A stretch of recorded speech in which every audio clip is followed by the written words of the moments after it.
This is 5 on your side at 5. Focused on you.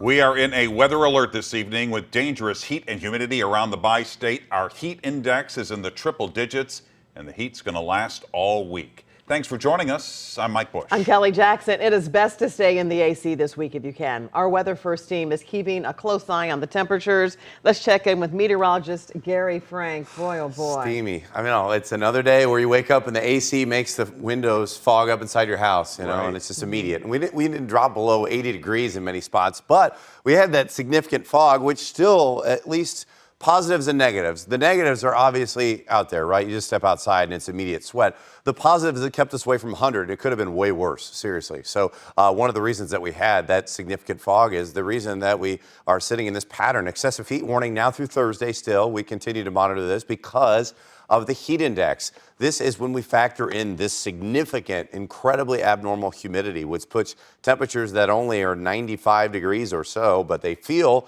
like between 115 and 120, and that's what we're going to have to deal with. Now, tonight, I think we're going to have a hard time getting below 80 again. It's another hot night, and as we start off warmer, I think we're going to continue to see temps close to 100 degrees again tonight.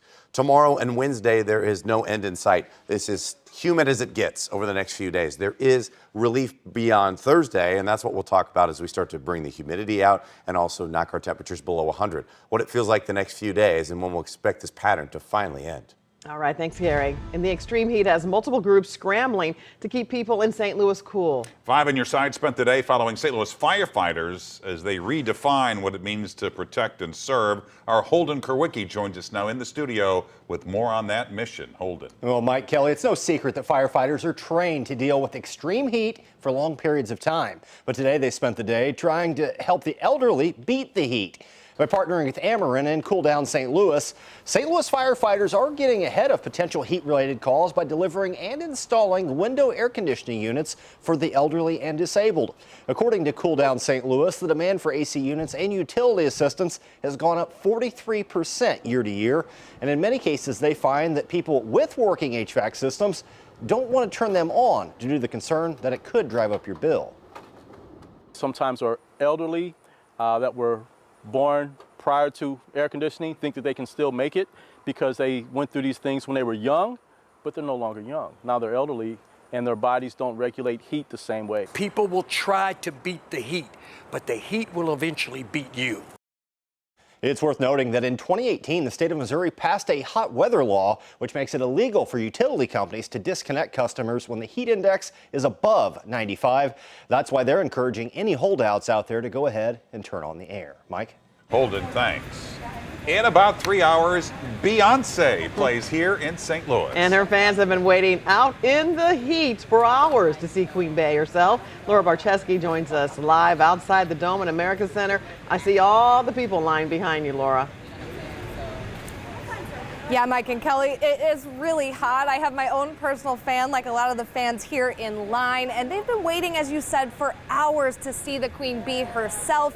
This line has only grown since we got out here around 3 o'clock, and people have been waiting, having fun, fanning themselves off, and also there is a whole line at the merch tent that they've brought out here as well. So they've been outside for a while ahead of this concert. They brought fans, as I said, water, even had friends wait in line for them so they could cool down, and several people tell me they only came out early to get Renaissance Tour merchandise and even plan on going back to their hotel to change before the concert. Now, if you are at home or you have friends that are going, or maybe you haven't left yet, keep in mind fans were clinging to the shade as they waited here. There is minimal shade around the dome, so be prepared. Bring water, maybe an umbrella if you're going to be waiting, and make sure it's a disposable water bottle, as you likely won't be able to bring it in with you.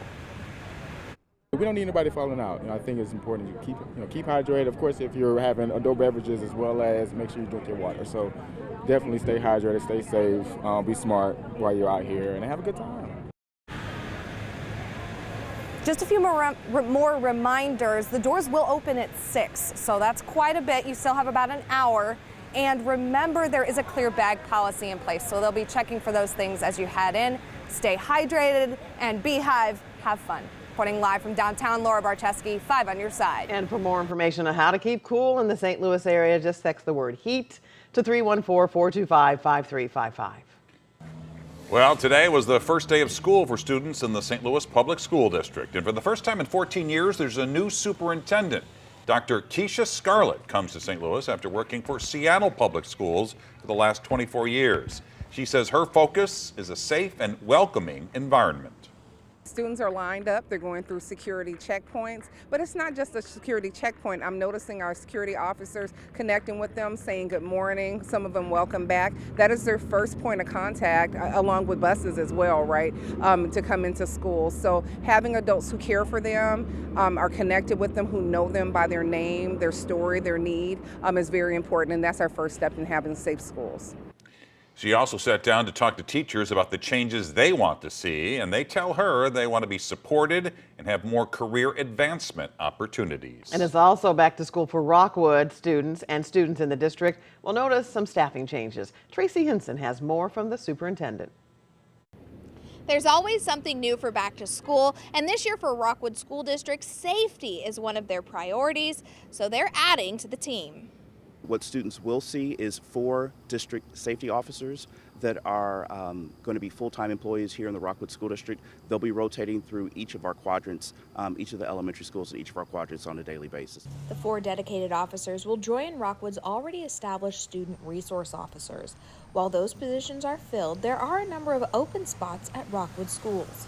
We're in better shape than we were last year, but we're still down a number of positions as it relates to bus drivers. The district is also looking for additional support staff and people to help keep things running smoothly on these hot days. It's going to be a warm week, so I think everybody needs to be as patient as they possibly can, hydrate as much as possible. We'll take the necessary breaks to keep everyone as safe as we possibly can. Forecast holds up. This could be one of the hottest weeks on record. At Lafayette High School, I'm Tracy Henson, 5 on your side. And for everything you need to know about going back to school, just text the word school to 314-425-5355. St. Louis police are investigating a deadly stabbing in the city's West End neighborhood. Police found a female stabbed near Delmar and Goodfellow just a few hours ago. This was the scene at the Gas Smart. The victim was taken to the hospital and died. And we're told a suspect is in custody. Today, a man accused of sexually assaulting a child was in court. Police say Haji Gul Osmani assaulted a boy in the St. Louis Hills neighborhood last month. He is also accused of trying to target another child in a separate incident. A judge today decided he will not be released on bond. Police are investigating a homicide in North St. Louis. It happened last night on Cora in the Greater Ville neighborhood. Police got a call for a shooting. When they got to the area, they found a person in the road with severe trauma to their head. The medical examiner says the person was shot multiple times. Anyone with information on this case is asked to call Crime Stoppers. Callers will remain anonymous. That number is 866-371-TIPS. Crews are still working on a fire at an auto salvage yard in the Metro East. Several cars caught on fire yesterday near Madison at the Granite City Salvage Yard. In the extreme heat, Madison County Emergency Management tells us they have a station for firefighters to rehydrate and keep cool. We are still trying to learn more about how bad the damage is. The cause of the fire is under investigation. Hillary's heavy rain causes flooding in California. The emergency situation it's causing in Palm Springs. Facebook scams are popping up online. We verify how to spot the red flags.